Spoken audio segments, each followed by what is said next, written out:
मन को शांत करने का तरीका। बहुत समय पहले की बात है।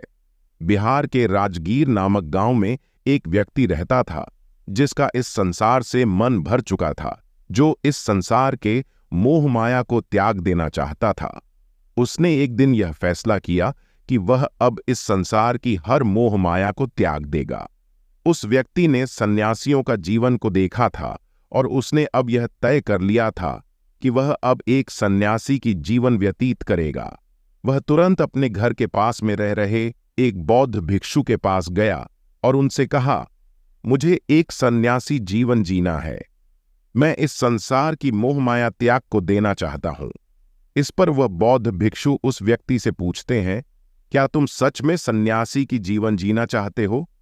इस पर वह व्यक्ति बौद्ध भिक्षु से कहता है, जी हां, मैंने यह निर्णय लिया है कि अब मुझे इस संसार की मोह माया को त्यागना है।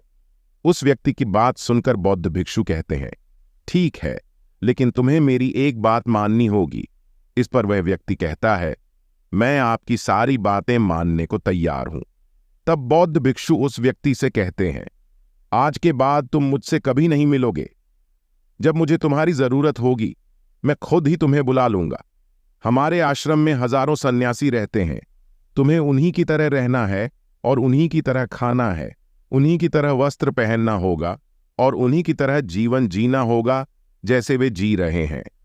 इस पर वह व्यक्ति कहता है, ठीक है गुरुवर, मैं तैयार हूं। इतना कहकर वह बौद्ध भिक्षु को प्रणाम करता है और वहां से आश्रम की ओर चला जाता है। आश्रम में जाने के बाद उसे एक कमरा मिलता है जहां वह रहने लगता है। साथ ही उसे चावल कूटने का काम मिलता है। वह हर दिन आश्रम में रह रहे 1000 सन्यासियों के लिए चावल कूटने का काम करने लगता है। इसी तरह उसके दिन बीतने लगे। उसे लगता है कि जब गुरुजी को उसकी जरूरत होगी तब उसे बुलाएंगे। इसी इंतजार में वह व्यक्ति वहां रहने लग जाता है। सुबह से लेकर शाम तक उस व्यक्ति का काम सिर्फ चावल कूटना ही था। उसने इस काम को करते करते धीरे धीरे 12 साल बीता दिए, लेकिन अब तक उस भिक्षु ने उसे बुलाया नहीं। आश्रम में रहते रहते अब चावल कूटने वाले व्यक्ति के मन में कोई विचार नहीं थे और न कोई समस्या उसके मन में थी। वह अकेले रहते रहते अपने विचारों पर नियंत्रण पा चुका था। उसे जीवन जीने का सही मतलब समझ में आ चुका था। उसके मन में अब एक अलग ही सुकून और शांति थी। 12 साल बाद बौद्ध भिक्षु काफी बूढ़े हो चुके थे और उन्हें लग रहा था कि अब उनका अंतिम समय आ गया है और उन्हें अपना एक उत्तराधिकारी चुनना होगा। इसलिए उन्होंने पूरे आश्रम में घोषणा करवा दी,